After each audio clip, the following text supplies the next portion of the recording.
Komið sæl og velkomin í Öryrkjaráðið. Ég heiti María Pétursdóttir og ætla að vera með ykkur næsta hálftíman ásamt henni Birnu Eik Benediktsdóttur. Velkomin Birna. Takk fyrir það. Herðu, við ætlum aðeins að spjalla svona börn og barnafjölskyldur innan úr kerfinu. En fyrst, ég ætla kannski bara að byrja því samt að minnast á þáttinn sem að þú varst í hérna á Samstöðinni í Kona með höfuð, 9 þættir svona mannréttindi og feminisma og annað.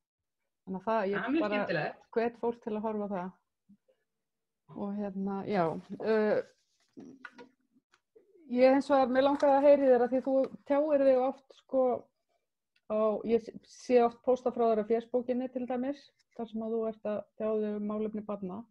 Og út frá bara þessum vinkli, sko, með stéttagleraugunum og bara varna fátækt og annað sem að svona oft vekur mann til umhugsunar eitthvað sem að maður hefur ekki pælt í. Þið hjónin eigið hvað, 6? Já, við höfum 6 drengi, við hjónin.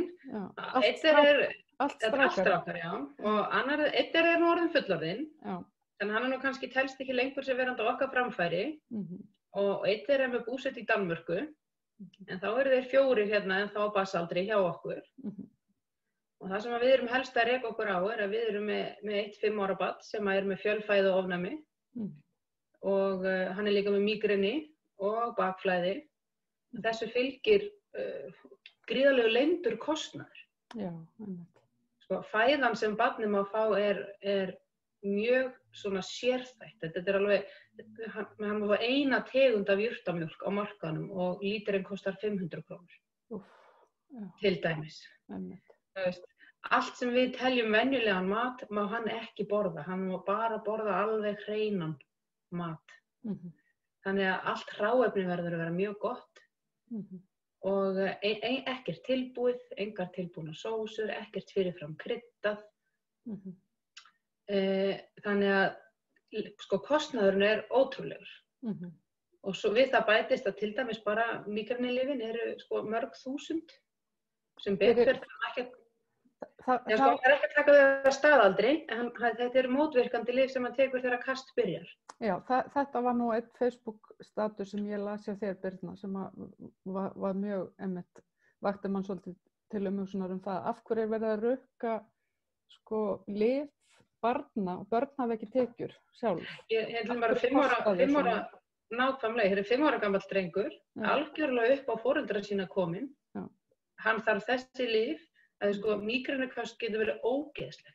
Þetta er svo mikil vanlíðan, þetta er svo mikil ógeð, endar á sko rosalegum uppköstum og til þess að varna honum þessu þurfum við að eiga pening. Og mér finnst þetta svo siðferðislega rangt að mér alveg svimar á því, sko.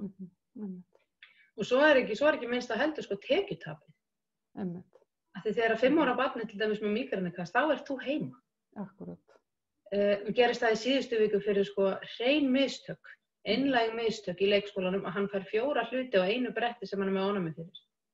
Já, ok. Hann gat ekki farið í leikskólan næstu 2 daga og nú er 1,5 vika síðan þetta átti sér stað og hann er ennþá að ná sér.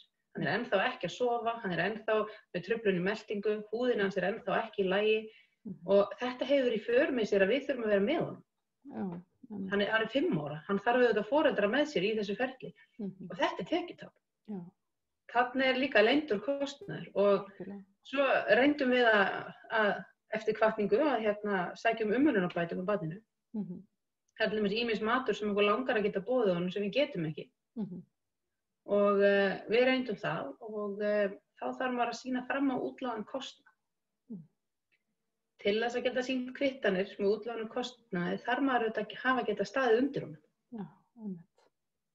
Og við höfum til dæmis ekki geta keypt mígrenilyfin, við höfum verið svo heppin að fjölskyldumeðlimur kaupir þau fyrir okkur.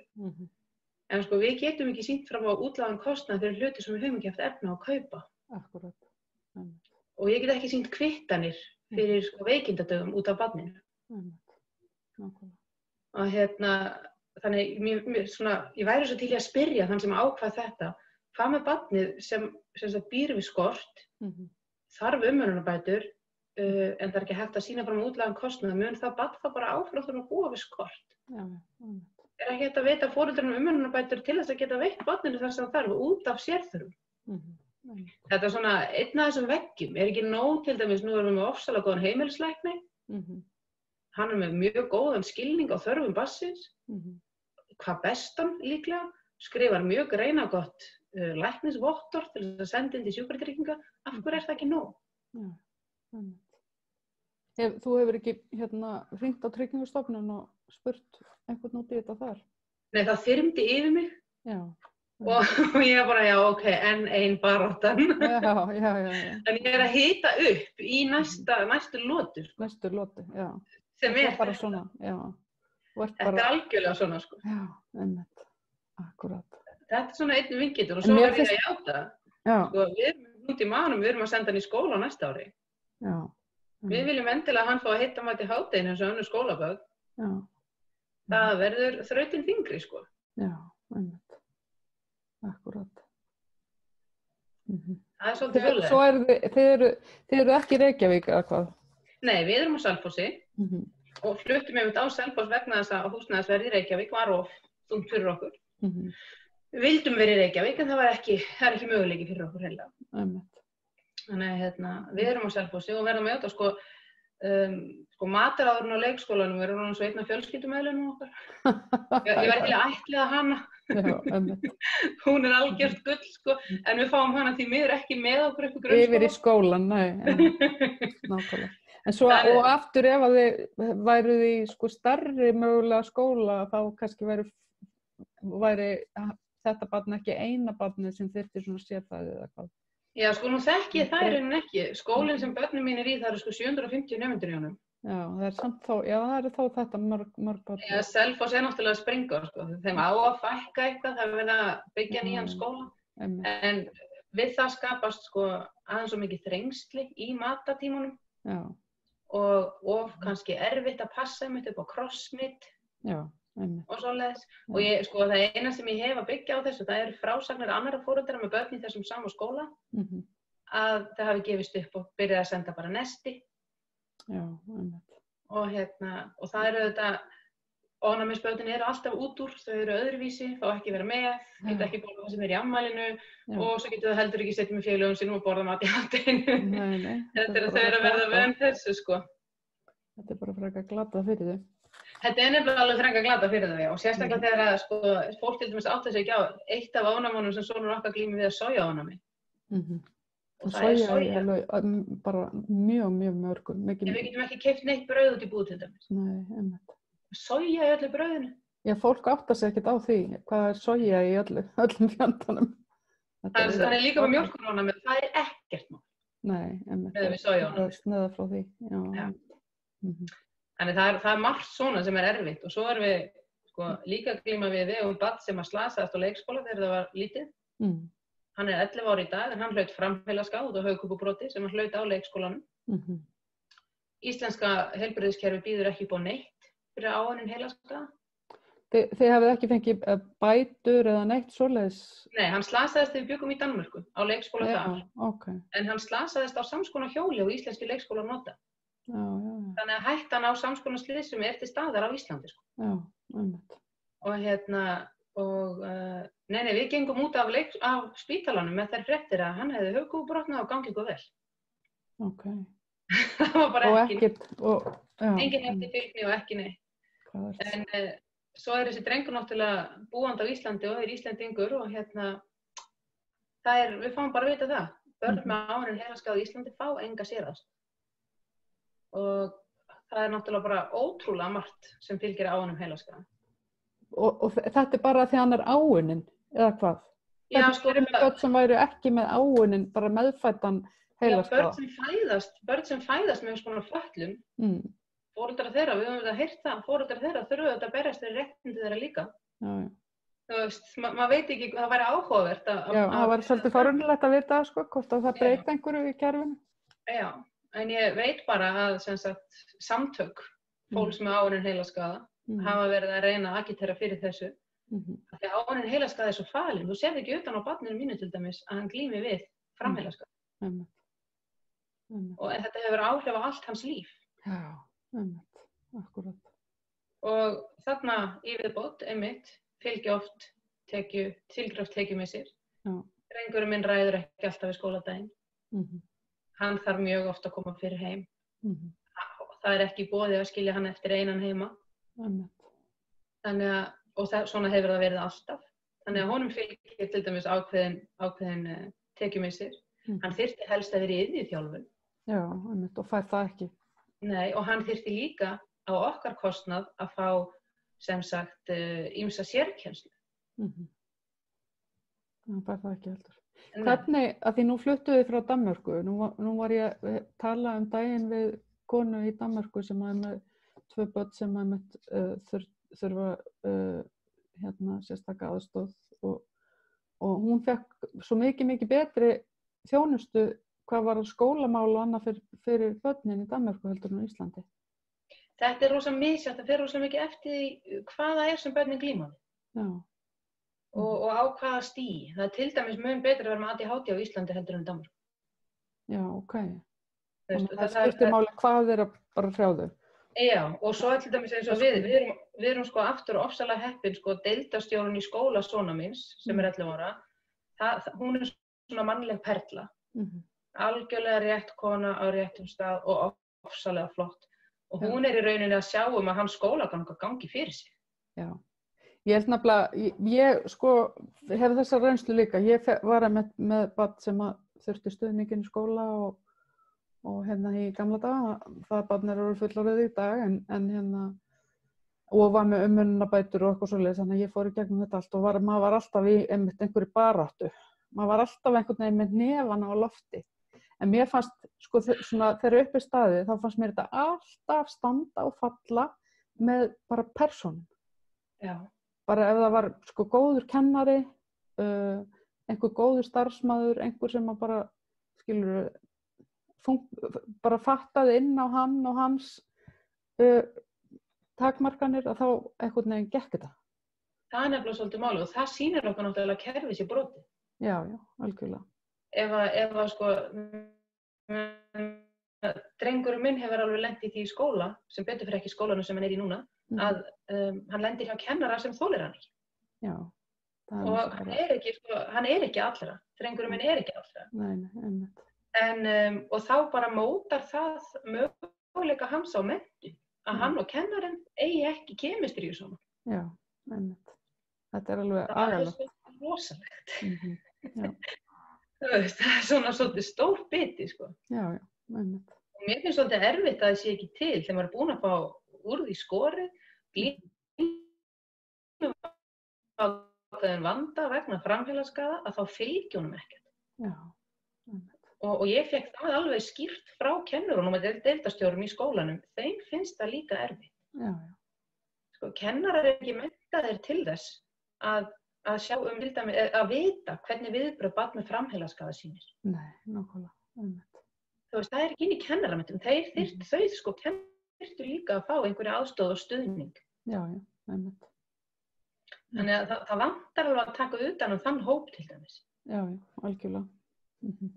Þannig að, þú veist, þetta er svolítið þungt í vöfum, eins og þú segir, ef foreldri hefur ekki getu eða orku til að berjast, þá bara fær barnið ekki stuðning. Já, einmitt. Það er bara þannig. Og líka, og það sem er líka kannski, sko, það sem ég hef líka velt svo mikið fyrir mér í þessu samhengi er það bara, sko, að foreldrar brenna út líka, eða standi í svona baráttu. Foreldrar veikjast jafnvel. Þú veist, foreldrar bara, þú veist, lenda í börnáti, heimabörnáti í rauninni, þannig lagað, við að berjast við kerfið og reyna að láta allt fungera með börn. Já, bara... Sko, ef börnin er ekki að fá stuðning. Og líka, og það sem að minnst líka svo, sko, förðulegt eins og með þessar umönnunarbætur, þær er ekkit ekki háar. Þannig að þú veist, þú getur, þær koma kannski til móts við eitthvað smávegis tekjutap, en skilur ekki samt næstum því hið raunverulega tekjutap sem oft er.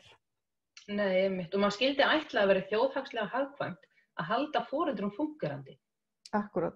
Af því ef ég til dæmis brenn út og hætti að geta advokera fyrir syni mína, hver á þá að gera það? Akkurat. Í hverju lenda þeir þá og hversu mikil byrði verðum ég og þeir þá á þjóðarbúinu? Já, einmitt. Þannig ég skil eiginlega ekki alveg af hverju það er alltaf gengið út frá því að allir sem þurfi einhvers konar aðstoð eða stuðning séu að reyna að svindla.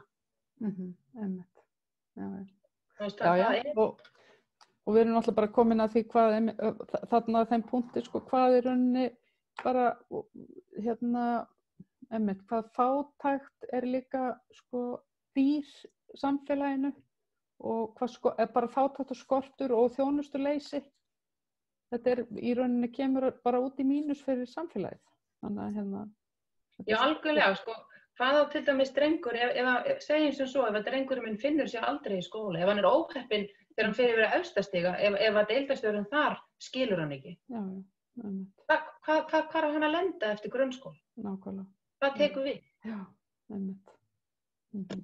Það vantar alla framsýni í að hlúa að fólki, sko. Já, akkurat. Með því að nú erum við til dæmis, sko, hvorugt okkar, ég eða maður minn eru getulítið fólk, við bæði unnið fulla vinnu, það er á meðal innan heilbrigðiskerfisins, hún bara borgar svo lítið að við getum ekki séð, sko, börnunum okkar fyrir sérþörfunum, við erum bara berjast við nauðþurftirnar. Já, einmitt. Og þá er svolítið erfitt að ætla út fyrir ramman og dekka sérþarfirna líka, sko. Akkurat. Einmitt. Það er svolítið þungt, sko. Það er svolítið þungt, já. Já. Maður strandar svolítið á því, sko. Og svona þetta, hvort það í rauninni er réttlætanlegt að krefja börn peninga fyrir þjónustu. Já, það er náttúrulega bara, það er svolítið bara crazy þegar maður hugsa út í það, sko. En líka svo, þetta kemur líka inn á það sem að, ég sá að margir að gagnrýna núna á Facebooka með fæðingarorlofs frumvarpið. Þar sem að þessi tekjutenging á fæðingarorlofi og það var ein manneskja sem ég sá að kommentaraði á það einmitt í gær og kom með einmitt þá hugmynd, sko, hvort að, ég meina, er þetta jafnræði upp á barn að gera? Að sko einhver, til dæmis faðir sem er með rosa háa tekjur, ákveður að taka fæðingarorlof sinn helming og eitthvað skilur nú átt að vera alveg 50-50 skipt, kona kall og en konur eru yfirleitt tekjulægri til dæmis.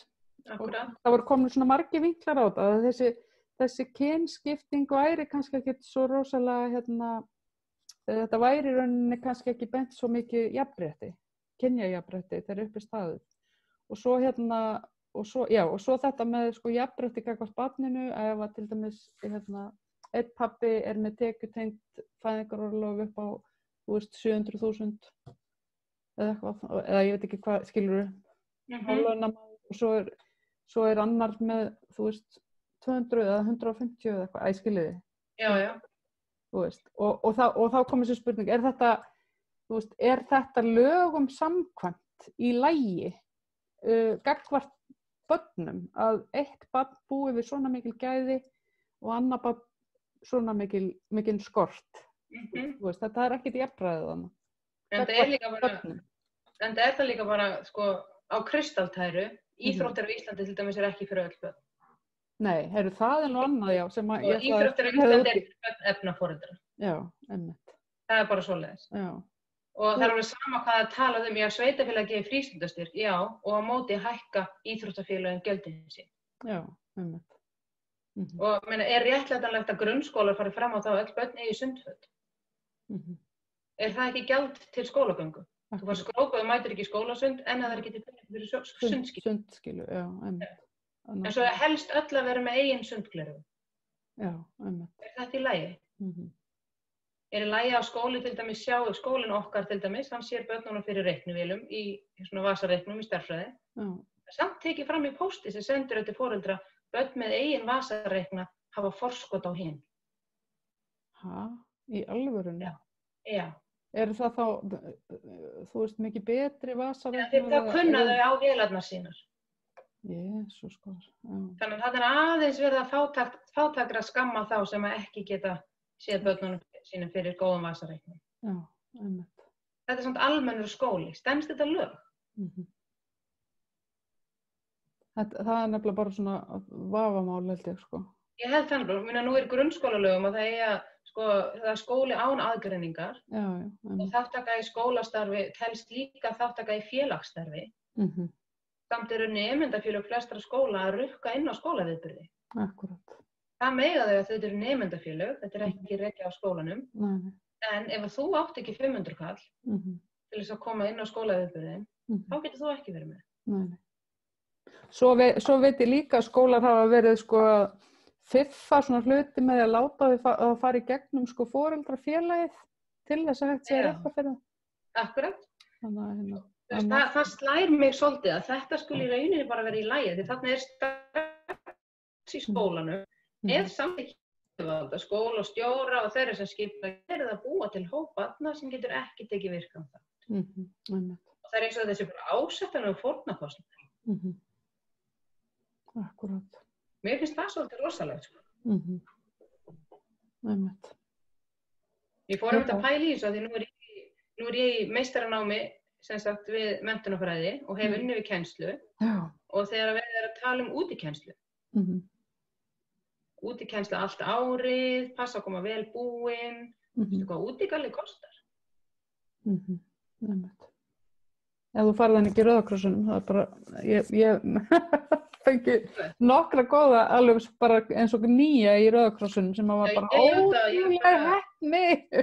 Ég hef bara aldrei keypt nýjan útigalla börnum mína, því við eigum ekki pening fyrir. Nei, nákvæmlega. Það við höfum bara aldrei keypt ný útiföt á börnum okkar. En sko, það er ákveðin krafa að setja allir að koma vel búnir. Þeir sem eru vel búnir, þeir geta ekki virkan þátt í kennslunni, þeim sem er kalt, þeir læri ekki jafn vel. Já, ég veit það. Hvernig getur skóli tæklað þetta? Það er svo ótrúlega á svo mörgum sviðum þar sem við erum að rukka börn fyrir það sem eiga að vera mannréttindi þeirra. Það er nefnilega málið, já. Og fólk bara virðist ekki átta sig á því, eins og einn sagði hérna fyrir löngu, ég menn þetta er nú bara 2.000 krónur þetta gjald, þú veist, menn það finnur enginn fyrir því.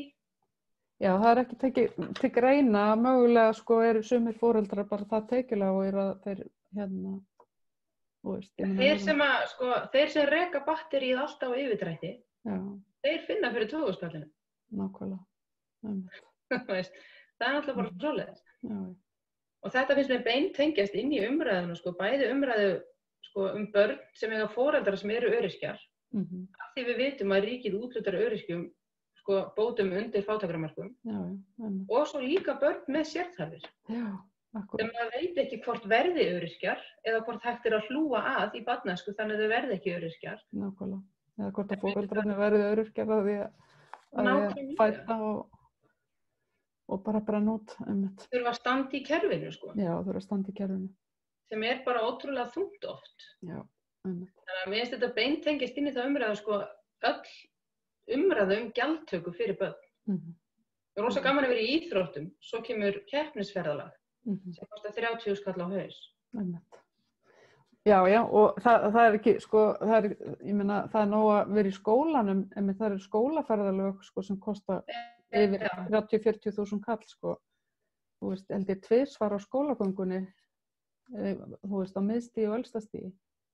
Og samt á ekki að mismunna börnum í skóla og þegar öll Nei, og þetta er þess vegna núna, sko, að því skólinn getur ekki rukka fyrir þetta, að þá er þetta látið fara í gegnum foreldrafélagið.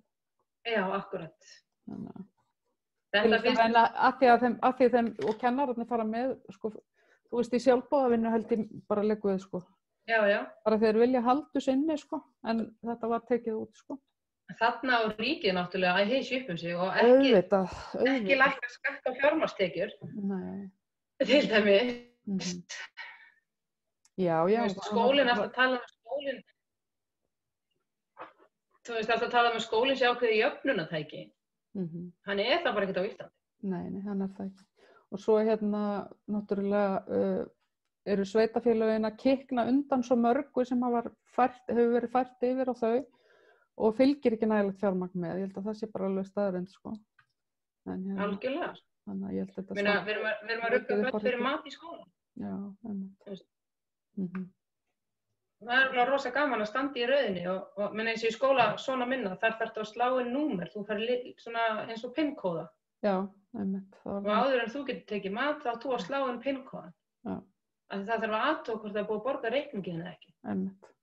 Akkurat. Þetta er bara svolítið hræðilegt. Þetta finnst mér svolítið blóð.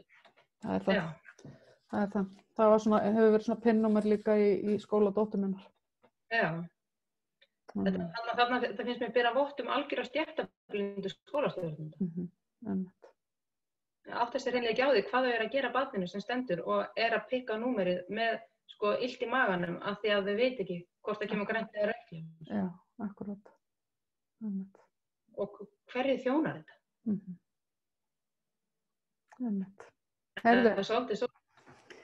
Þetta er svolítið svona, já, einmitt. Ég vona bara sem flestir hlusti á þessar athugasemdir á skólakerfið og kerfið, vegna þess að þetta er bara einmitt, og þetta er rosalega brýnt sko. Þegar ég hef sko farið líka að ræða þetta inn í foreldrafélagi og annað, ég hef stundum farið að tala þessi mál, og þá hef ég ekki fengið góð viðbrögð átt frá öðrum foreldrum. Það er alveg sorglegast sko. Hérna þurfum nefnilega, þú veist, maður fær ekki góð viðbrögð frá öðrum foreldrum ef að þau hafa aldrei þurft að telja upp í 2000 kall. Nei, einmitt. Já, stundum er þetta hugsunarleysi. Ég sat til dæmis fund foreldrafélags og það sem talað verið að málgagn foreldrafélagsins væri mjög mikilvægt til þess að stuðla félagslegu virkni barna og eitthvað. Og ég spyr, ok, er það gefið út á fleiri tungumálum en einu? Og þá bara hafði engin pælt í því. Nei. Fullt af börnum sem eiga ekkert íslenskt foreldri í skólanum hjá okkur. Einmitt. Hvernig að þessi börn að vita hvað er í gangi? Akkurat. Ekki lesa þau e-maili sem mamma og pappa fá. Þannig að það er svona, það er ýmislegt, stundum fattar fólk bara ekki. En stundum er það líka bara svo alveg visst það lifir enginn í svona fátækt á Íslandi. Það er 2000 skall. Já, einmitt. Ég held að þetta sé rosalega, sko, þessi stór hluti af fólki sem hugsi svona. Já. Að því við erum alltaf kannski ekki, og svo er spurning hvort þetta breytist núna með því ástandi sem er í gangi í kreppunni núna, ég veit það ekki, en þá er það líka, ég veit það ekki, spurning hvort það breytist tímabundið og svo ekki. Ég fór nú á mótmálastöðuna í gær gegn fátækt. Já. Og ég hefði viljað sjá bara öll Suðurnesin helst. Já, akkurat. En það var ekki sko, því þessu fylgir ennþá svo mikil skömm að tala um þetta og eins, það er ákveð sem ég hef líka rætt inn í foreldrafélagi dóttur minnar sko, að þú veist, það þarf að segja frá líka leiðum og lausnum sem eru til, af því það er alveg fátækir foreldrar, þeir bara kannski er ekkert mikið að tjá sig. Já, því að svo kemur nefnilega oft, ef einhver hefur gefna, þau getur bara haft samband til skrifstofu skóla. Já, eða sko, eins og var sagt um mig, sko, já, það er bara hægt að hafa samband til kirkjuna. Já, sko, nú þekki ég persónulega til öryrkja, sem fær örorkubætur sér til framfærslu, þegar að þessi persóna talaði við sinn félagsráðgjafa heyrðu, þegar ég er búin að borga leigu, þá á ég 20.000 krónur. Og ég á barn, og ég veit ekki alveg hvernig að láta enda mætast. Þá fekk þessi manneskja að heyra, já sko það er hægt að fara að borða í samhjálp einu svona dag. Já, og svo eru ákveðin líknarfélög. Og þá er það sem ég heyri, það er að við erum sko búin að stofnanavæða það að treysta á frjáls félagasamtök að fæða fólk sem við neitum að fæða. Já, nákvæmlega. Þetta er það sem við náttúrulega erum að sjá alltaf núna í auknum mæli.